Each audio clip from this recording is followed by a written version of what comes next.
আপনি দেখছেন news now, আমরা জানি কোনটা খবর।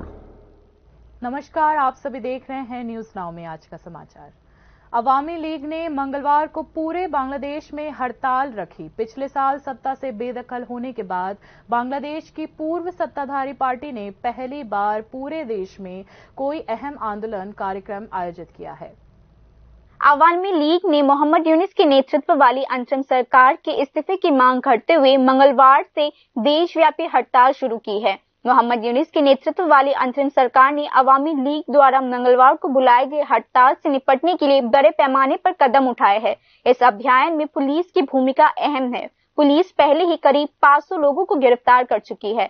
हड़ताल से कुछ घंटे पहले अवामी लीग के नियमित सोशल मीडिया प्रोग्राम दे मुक्ति में पूर्व प्रधानमंत्री और अवामी लीग नेता शेख हसीना ने भाग लिया, जो दिल्ली में रह रही है। शेख हसीना ने अवामी लीग के नेताओं और कार्यकर्ताओं को आंदोलन कार्यक्रम को सफल बनाने का संदेश दिया। शेख हसीना ने आज जन विद्रोह के दौरान आंदोलनकारियों के हमले में मारे गए कई पुलिस कर्मियों की पत्नियों से बात की। वहां उन्होंने हड़ताल का मुद्दा भी उठाया। बता दें कि 31 जनवरी को अवामी लीग ने पूरे फरवरी महीने में आंदोलन कार्यक्रम की घोषणा की थी। वह कार्यक्रम 5 फरवरी को शुरू हुआ था। उस दिन से वे पैम्फलेट्स बांट रहे हैं और दीवारों पर लिख रहे हैं। इसी बीच बांग्लादेश की अंतरिम सरकार ने ऑपरेशन डेविल हंट नाम से गिरफ्तारी अभियान शुरू किया है। पुलिस ने उस ऑपरेशन में सोमवार तक 5000 से ज्यादा लोगों को गिरफ्तार किया। अवामी लीग ने कहा कि गिरफ्तार किए गए लोगों में करीब 90 to 95% उनके लोग हैं। पूर्व प्रधानमंत्री और अवामी लीग नेता शेख हसीना ने भी पार्टी कार्यकर्ताओं और समर्थकों को एक संदेश भेजा, जिसमें उन्होंने कहा कि मैं तुरंत देश लौटूंगी, मैं इस अन्याय का न्याय करूंगी, मैं यूनिस और उसके वफादारों को न्याय के कटघरे में लाऊंगी। Bureau report, news now. वर्तमान में राज्य की कुल कृषि योग्य भूमि के 47% भाग में जल सिंचाई की व्यवस्था है। मुख्यमंत्री डॉक्टर मानिक शाह ने मंगलवार को दूसरे अखिल भारतीय राज्य जल मंत्रियों के सम्मेलन 2025 में कहा कि अगले कुछ वर्षों में इसे 80% तक बढ़ाने की योजना है। राज्य में कुल भूमि का 25% भूमि कृषि योग्य भूमि है। इसमें से केवल 47% के पास ही वर्तमान में वाटर इरिगेशन सिस्टम शामिल है। अगले कुछ वर्षों में इसे 80% तक बढ़ाने का लक्ष्य रखा गया है। इसके अलावा मुख्यमंत्री डॉक्टर मानिक शाह ने मंगलवार को कहा कि कुल 14 रेन वाटर कंजर्वेशन प्रोजेक्ट्स पर काम चल रहा है। यह बात मुख्यमंत्री डॉक्टर मानिक शाह ने राजस्थान के उदयपुर में दूसरे all India state water ministers conference में कही। Total cultivable land in the state of Tripura is only 25% of the total geographical area. Till now, irrigation coverage is only about 47% of the cultivable land.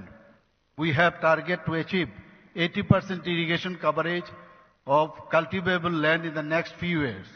Due to fast flowing rivers and limited water storage capacity, there is little scope for surface water-based irrigation projects in the state. Therefore, we have given emphasis on construction of rainwater storage structures and minor irrigation dams. We have identified suitable sites for 98 minor irrigation projects covering 30,000 hectares and initiated work on 14 projects. राज्य के कुल 4,347 schools यानी 96.34% schools में drinking water pipelines उपलब्ध कराई गई है। इस संबंध में वर्तमान में 88,435 आंगनवाड़ी सेंटर्स यानी कुल 96.16% आंगनवाड़ी सेंटर्स में ड्रिंकिंग वाटर कनेक्शन है। मुख्यमंत्री डॉक्टर मानिक शाह ने कहा कि 31 सितंबर तक इसे बढ़ाकर 100% करने का लक्ष्य रखा गया है। So far, 4,347 schools, that is 96.34%, and 88,435 Anganwadi centers, that is 96.10%, have started getting potable piped water supply in the state. We have target of achieving 100% piped drinking water coverage by 31st September 2025 in all rural areas. In urban areas, we have secured assistance from Asian Development Bank for ensuring 24/7 water supply with 100% coverage in 12 towns of Tripura.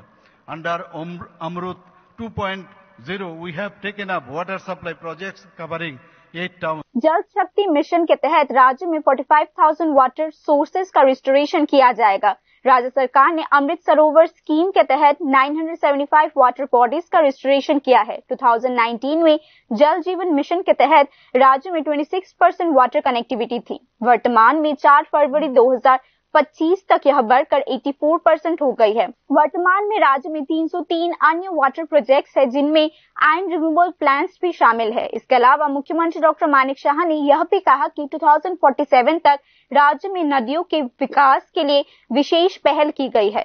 Bureau report, news now. Khowai के गोरांग टीला high school में सोमवार को परीक्षा hall में seat को लेकर छात्रों के बीच हुई खूनी झड़प में 2 छात्र घायल हो गए।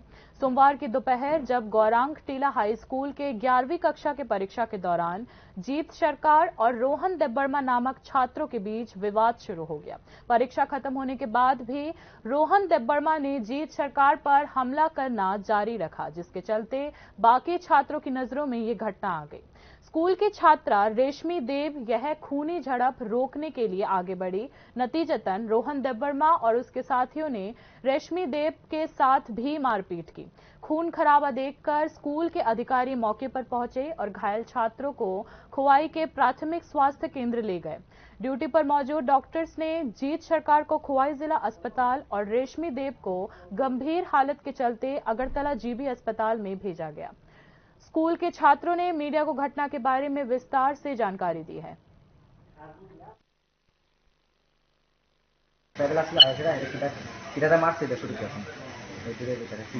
কি নাম তার? আর যে মারছে তার নাম? একজন আসলে রোহান, আরেকজন রোহন দেববর্মা, আরেকজন নামটা বলতাম না। আরেকজন আসলে রেশমি, আমার বান্ধবী, তারও মারছে। কটার সময় ঘটনা? 3:30। राज्य में प्रॉक्सी परीक्षार्थियों का खतरनाक नेटवर्क सक्रिय हो गया है, जिसमें लाखों रुपयों का लेन देन चल रहा है, ऐसा सूचना विशेषज्ञों का मानना है। राज्य में नौकरी की परीक्षा में प्रॉक्सी कैंडिडेट्स के पकड़े जाने के मामले बढ़ते जा रहे हैं। हाल के दिनों में राज्य में शायद यह पहली ऐसी घटना है। उत्तर प्रदेश, बिहार आदि राज्यों में ऐसी घटनाएं हमेशा मीडिया में आती रहती थी। पिछले साल all India medical entrance examination में जो अनियमितताएं हुई थी वह सभी जानते हैं। इस यात्रा में लगभग 24 लाख कैंडिडेट्स का भविष्य बर्बाद हो जाएगा, यह सोचकर सुप्रीम कोर्ट ने कोई सख्त कदम नहीं उठाया। नहीं तो पिछले वर्ष मेडिकल एंट्रेंस एग्जाम में जिस तरह की धोखेधारी हुई वह भी एक अभूतपूर्व घटना थी। इस स्कैम के मास्टरमाइंड्स भी हरियाणा, राजस्थान, बिहार, गुजरात जैसे राज्यों में फैले हुए थे। इस बार त्रिपुरा में 60 प्रॉक्सी कैंडिडेट्स उस वक्त पकड़े गए जब वे त्रिपुरा यूनिवर्सिटी की LDC and multitasking staff exam में शामिल होने के लिए राज्य में आए थे। देश में यह रैकेट कितना बड़ा है यह इस घटना से ही समझा जा सकता है। एक की परीक्षा दूसरा देता है, इसके बदले में लाखों रुपए का लेन देन होता है। राज्य के आम लोगों को लगता है कि अगर सही जांच होती है तो यह जरूर सामने आएगा। एक समय बिहार में ऐसी घटनाएं सुनने को मिलती थी। माध्यमिक परीक्षा, 12वीं परीक्षा, यहाँ तक कि मेडिकल इंजीनियरिंग परीक्षाओं में भी बड़े पैमाने पर चीटिंग होती थी। ऐसे एग्जामिनेशन सिस्टम बिहार में भी लागू था। परिणाम स्वरूप कोई भी मेडिकल इंजीनियरिंग या उच्च शिक्षा प्राप्त करने के लिए बिहार, कानपुर, नागपुर जैसे जगहों की ओर जाता था। उन सभी जगहों पर यह व्यवस्था थी कि पैसों का आदान प्रदान होने पर पास होने का सर्टिफिकेट घर पे ही आ जाएगा, परीक्षा देने की जरूरत नहीं होती थी। इस बार नौकरी की परीक्षा में भी रैकेट का उत्साह बढ़ गया है। कुछ सूचना विश्लेषकों का मानना है कि इसका रूट कॉज कोचिंग इंस्टीट्यूट है। पिछले साल नेट एंट्रेंस एग्जाम में पाई गई अनियमितताओं का सोर्स भी कोचिंग सेंटर से था।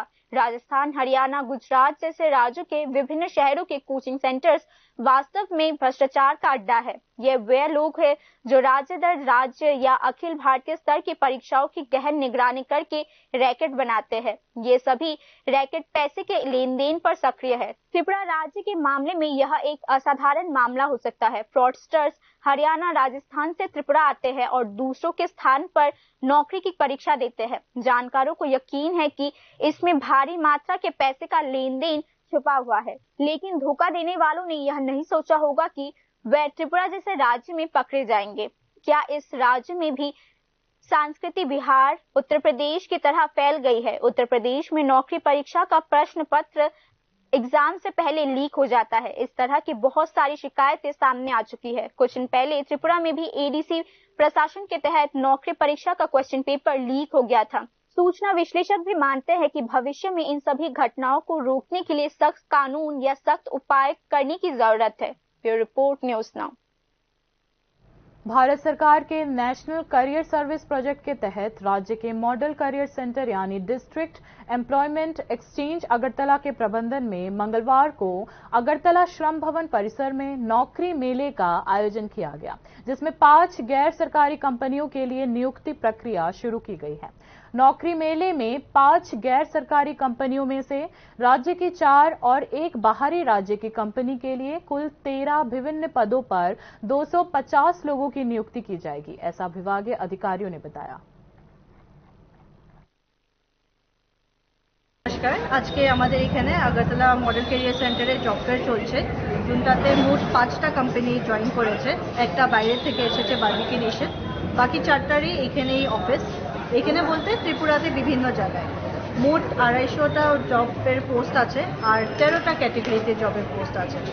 আর মিনিমাম কোয়ালিফিকেশন হয়েছে 8 পাস থেকে গ্র্যাজুয়েশন অবধি সব ক্যাটাগরিতে বাচ্চারা চাকরির জন্য অ্যাপ্লাই করতে পারবে। আর 5টা কোম্পানি তো বললামই। बाकी की खबरें ब्रेक के बाद। আপনি দেখছেন নিউজ নাও, আমরা জানি কোনটা খবর। একটু চেষ্টাতেই দুল লেগে যায় নববধূর কানে, একটু চেষ্টাতেই মানিয়ে নেওয়া যায় বিবাহিত জীবনে। নানা অনুভূতি জড়ানো বিয়ের গয়না, শ্যাম সুন্দর কোম্পানি জুয়েলার্স। আপনি দেখছেন নিউজ নাও, আমরা জানি কোনটা খবর। आगे की खबरें कुछ इस प्रकार है। बेंगलुरु से कुख्यात मानव तस्कर निलय अहमद को अगरतला सरकारी रेलवे पुलिस और राज्य पुलिस के अपराध निरोधक शाखा ने गिरफ्तार किया है। निलय अहमद लंबे समय से त्रिपुरा में बांग्लादेशी नागरिकों के अवैध प्रवेश में मदद कर रहा था। विशेष रूप से इसके लिए वह मोटी रकम भी लेता था। गिरफ्तार निलय अहमद का घर ढाका के जात्रापुर जिले में है। मंगलवार को उसे अदालत में पेश किया गया, जहां न्यायाधीश ने उसे 5 दिन के पुलिस रिमांड पर भेजने का आदेश दिया है। रिमांड पर पूछताछ करने पर पुलिस का कहना है कि इस गिरोह से जुड़े कुछ और लोगों के नाम सामने आ सकते हैं।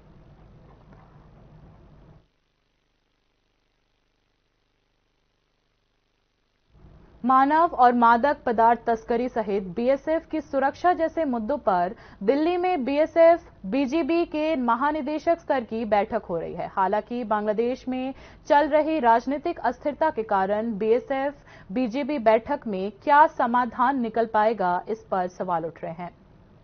घुसपैठ का मुद्दा तो है ही, इसके साथ साथ सीमा पार से बीएसएफ जवानों पर हमले, मादक पदार्थ और मानव तस्करी सहित कई अन्य सामग्री की तस्करी भी एक बड़ा मुद्दा है। हसीना के बाद बांग्लादेश के साथ भारत की सीमा सुरक्षा को लेकर जटिलताएं कई गुना बढ़ गई है। बिना कांटेदार तार वाली सीमा से बांग्लादेश से अवैध पारागमन और अधिक बढ़ गया है, जिससे बीएसएफ पर दबाव बढ़ रहा है। भारत बांग्लादेश के अनरक्षित सीमा पर कांटेदार तार लगाने की मांग धीरे धीरे जोर पकड़ रही है। इस संदर्भ में दिल्ली में 3 दिन की आपात बैठक हो रही है, जिसमें दोनों देशों की सीमा सुरक्षा बलों के अधिकारी शामिल रहेंगे। ये बैठक मुख्य रूप से समन्वय सम्मेलन है। बीएसएफ की ओर से डीजी दलजीत सिंह चौधरी है, वहीं बांग्लादेश के सीमा रक्षक बल के मेजर जनरल मोहम्मद अशरफ उज्जमान सिद्दीकी के नेतृत्व में 10 सदस्यीय प्रतिनिधिमंडल इस बैठक में शामिल हुए हैं। बैठक 20 तारीख तक चलेगी। बैठक का एजेंडा सीमा पर तार लगाना, बीएसएफ जवानों पर अनप्रत्याशित हमले, तस्करी रोकना, बुनियादी ढांचे का विकास और अन्य कई मुद्दों को लेकर चर्चा होगी। इसके अलावा संयुक्त रूप से सीमा सुरक्षा के प्रबंधन की योजना पर भी चर्चा हो सकती है। हाल ही में सीमा पर कांटेदार तार लगाने के दौरान बीएसएफ जवानों पर सीमा पार से हमला हुआ, जो बिल्कुल भी स्वीकार्य नहीं है। इस वक्त मुख्य ध्यान बीएसएफ की सुरक्षा पर है। कांटेदार तार लगाने में पहले बांग्लादेश को कोई आपत्ति नहीं थी, लेकिन अब वे इस काम में अड़चन डाल रहे हैं। बीजेपी जवानों का कहना है कि उनके मुख्यालय से निर्देश आया है कि यदि हम कांटेदार तार लगाना चाहते हैं तो इसका विरोध करना होगा। यह आरोप बीएसएफ ने लगाया है। भारत बिना मंजूरी के कांटेदार तार लगा रहा है। इस आरोप में बांग्लादेश ने भारत के उच्च आयुक्त प्रणय वर्मा को तलब किया था। कुल मिलाकर कांटेदार तार का मुद्दा काफी जटिल हो गया है, ऐसा विदेश नीति विशेषज्ञों का मानना है। इस स्थिति में दिल्ली में चल रही बीएसएफ बीजीबी समन्वय बैठक निश्चित रूप से महत्वपूर्ण है। बैठक में हसीना शासन के तहत सीमा सुरक्षा संबंधित समझौतों पर भी चर्चा हो रही है। इस मामले में बीजीबी ने समझौते में कुछ बदलाव करने का प्रस्ताव भी दिया है। Bureau report, news now. Tripura की युवा पीढ़ी का राज्य के बाहर काम तलाशने का सिलसिला जारी है। केंद्रीय श्रम मंत्रालय के अनुसार बाहरी राज्यों में त्रिपुरा के प्रवासी श्रमिकों की संख्या सबसे अधिक है। त्रिपुरा के युवा हर दिन काम की तलाश में राज्य से बाहर जा रहे हैं। ऐसे में राज्य के बाहर त्रिपुरा में प्रवासी श्रमिकों की संख्या सबसे ज्यादा है। श्रम मंत्रालय की जानकारी के मुताबिक 2022 में दूसरे राज्यों में अप्लाई करने वाले बेरोजगारों की संख्या 52,000 थी। 2025 तक यह संख्या बढ़कर 1.5 लाख हो गई है। इनमें महिलाओं की संख्या 20,000 है, ऐसा केंद्रीय श्रम मंत्रालय ने बताया। काम की तलाश में राज्य से बाहर जाने वाले अधिकांश लोग युवा है। एडीसी क्षेत्र से प्रतिदिन बच्चे काम की तलाश में बाहर जा रहे हैं। राज्य में रोजगार के अवसर सीमित है। ऐसे में सरकार आत्मनिर्भरता की बात कर रही है, लेकिन बेरोजगार युवाओं को बैंक से लोन भी नहीं मिल रहा। वह लोन के तलाश में बैंक के दर चक्कर लगाने को मजबूर हो चुके हैं। आश्चर्य की बात तो यह है कि बैंक मुद्रा लोन के लिए भी गारंटी मांग रहे हैं। ऐसे में सबसे ज्यादा खतरा बेरोजगार लड़के और लड़कियों को है। इस मामले में सबसे खराब स्थिति एडीसी क्षेत्रों की है। राज्य में रिक्तियां काफी संख्या में है। सभी कार्यालयों में रिक्तियां है। पिछले 6.5 सालों में 50,000 से अधिक कर्मचारी सेवानिवृत्त हो चुके हैं, लेकिन उसके मुकाबले सरकारी भर्तियां सिर्फ 16,000 लोगों की हुई है। हाल ही में स्वामी विवेकानंद मैदान में 6,000 से अधिक नौकरियां दी गई, लेकिन फिर भी बेरोजगारों की नौकरियों की तलाश दिन दिन बढ़ती जा रही है। ऐसे में राज्य के बेरोजगार युवा काम की तलाश में राज्य से बाहर जाने को मजबूर हो चुके हैं। विदेश में जाकर कई होटल्स में, कई चाय की दुकान पर, कोई कॉल सेंटर में काम कर रहा है और पैसे कमा रहा है। हालांकि राज्य में बेरोजगार युवाओं के कौशल को बढ़ावा देने के लिए केंद्र सरकार की मदद से कई केंद्र खोले गए हैं। स्किल एनहेंसमेंट ट्रेनिंग के बाद उन्हें प्लेसमेंट दिया जाता है, लेकिन कुछ मामलों में देखा गया है कि सेंटर से लड़के और लड़कियों को उचित स्टाइपेंड और यहाँ तक कि प्लेसमेंट भी नहीं मिल रहा। परिणाम स्वरूप इन केंद्रों ने बेरोजगार युवाओं को निराश किया है। सरकार बदलने के बाद राज्य में आउटसोर्सिंग की संस्कृति बढ़ चुकी है। एडीसी में आउटसोर्सिंग के माध्यम से कर्मचारियों की भर्ती की जा रही है। वैकल्पिक रोजगार का मतलब अब दुकानों या निजी संस्थानों में कम वेतन पर काम करना है। एमबीए डिग्री या बीडीएस जैसे डिग्री होल्डर्स अब कई क्लर्क ऑफिसेस में काम कर रहे हैं। कुल मिलाकर त्रिपुरा ने माइग्रेंट वर्कर के रजिस्टर में अपना नाम बखूबी से लिखाया है। केंद्र श्रम मंत्रालय द्वारा उपलब्ध कराए गए आंकड़ों के मुताबिक त्रिपुरा के सबसे ज्यादा बच्चे दूसरे राज्यों में काम कर रहे हैं। ऐसे में सिक्किम के 46,554 लड़के लड़कियां विभिन्न राज्यों में प्रवासी श्रमिकों के रूप में काम कर रहे हैं। श्रम मंत्रालय की ओर से दी गई जानकारी के मुताबिक मणिपुर के 22,750, मेघालय के 52,797, मिजोरम के 62,828 बच्चे दूसरे राज्यों में काम कर रहे हैं। 2025 में यह संख्या और भी बढ़ गई है। संबंधित विश्लेषक मानते हैं कि स्थानीय रोजगार सृजन में राज्य की विफलता के कारण युवाओं को बाहर जाकर नौकरी ढूंढने को मजबूर होना पड़ता है। Bureau report, news now.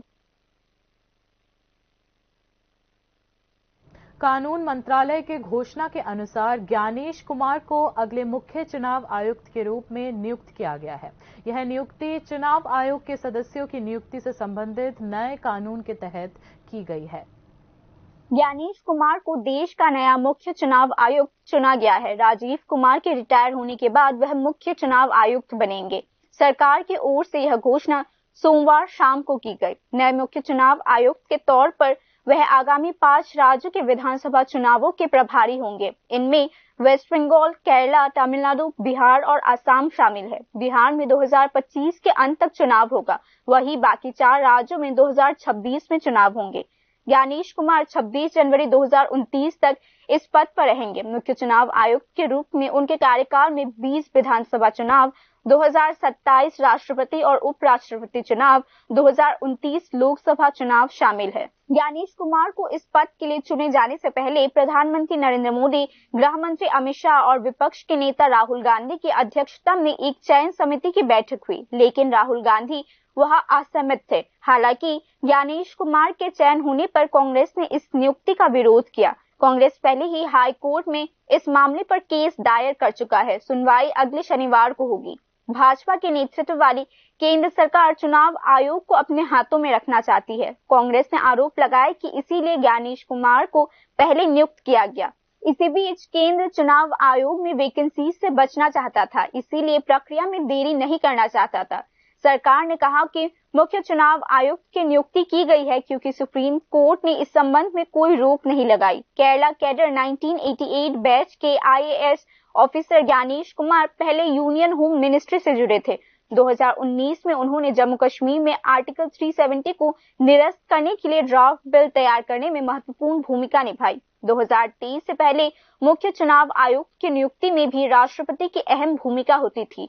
वह प्रधानमंत्री को सलाह और नियुक्ति देते थे। हालांकि आमतौर पर 2 चुनाव आयुक्तों में से वरिष्ठ को इस पद पर नियुक्त किया जाता था, लेकिन 2023 में संसद में एक कानून पास हुआ जिसमें कहा गया कि चुनाव आयुक्त की नियुक्ति में प्रधानमंत्री, गृह मंत्री और विपक्ष नेता की 3 सदस्य समिति मुख्य भूमिका निभाएगी। वहीं सुप्रीम कोर्ट एक्ट के मुताबिक इस कमेटी में चीफ जस्टिस शामिल होने चाहिए, लेकिन उनकी जगह कैबिनेट मिनिस्टर को कमेटी में सदस्य बनाए जाने पर पहले ही अदालत में मामला दायर किया जा चुका है।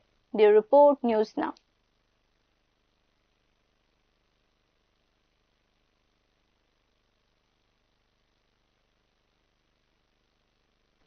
कैलाश शहर के 200 एकड़ जमीन पर राज्य का सबसे बड़ा इंटीग्रेटेड एक्वा पार्क बनाया जाएगा। फरवरी महीने के अंतिम सप्ताह में केंद्रीय मत्स्य मंत्री राजीव सिंह इस इंटीग्रेटेड एक्वा पार्क का शिलान्यास करेंगे। ऐसी जानकारी मंत्री सुधांशु दास ने दी।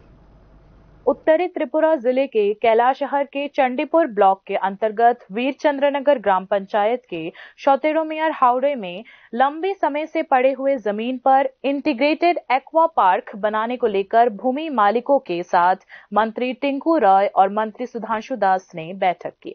मंत्री टिंकू रॉय ने कहा कि इंटीग्रेटेड एक्वा पार्क बनने से भूमि मालिकों और वीरचंद्रनगर ग्राम पंचायत क्षेत्र के लोग आर्थिक रूप से समृद्ध होंगे और इसके नतीजतन कैलाश शहर पर्यटकों के लिए एक महत्वपूर्ण स्थल बन जाएगा। এখানকার মানুষ যারা তাদের জীবনমান উন্নয়ন হবে, এখানকার মানুষের যারা মাছ চাষ করেন বা এই সঙ্গে যারা রয়েছেন তারা উপকৃত হবে। এটা নিয়ে অনেকবার মিটিং হয়েছে, এবার 3 নম্বরবার মানে মন্ত্রী এসেছেন। তো এটা ইতিমধ্যে শুরু হবে, ভূমি পূজন হবে এবং এটার কাজ শুরু হবে। এটার 1-2টা ছোট ছোট বিষয় ছিল, যারা জমির মালিক সকলেই দিয়ে দিয়েছেন, 1-2জন বাকি আছেন যারা দিতে হয়তো তাদের বুঝেননি বা বোঝার চেষ্টাও করেননি। এখন মাননীয় মন্ত্রী বুঝিয়েছেন তারাও সম্মতি জানিয়েছে। তো আমরা খুব আশাবাদী এখানে এই প্রজেক্টটা হবে। এখন এখানকার মানুষ इस आधुनिक इंटीग्रेटेड एक्वा पार्क में मछली पालन, मछली आहार उत्पादन, मछली पर्यटन केंद्र, बोटिंग की सुविधा और रेस्टोरेंट का निर्माण किया जाएगा, जिससे भूमि मालिकों और क्षेत्र के लोगों के लिए रोजगार के अवसर उत्पन्न होंगे, ऐसा मंत्री ने बताया।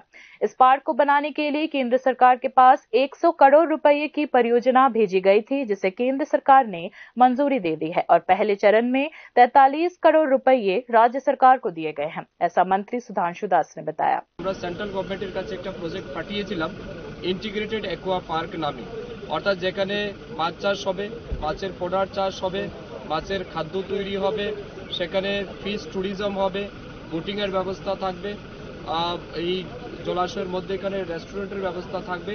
সব মিলিয়ে একটা ইন্টিগ্রেটেড অ্যাকোয়া পার্ক, অর্থাৎ এখান থেকে যাতে প্রচুর পরিমাণে মাছের উৎপাদন হয়, সাথে সাথে কিছু মানুষের কর্মসংস্থানও হয়।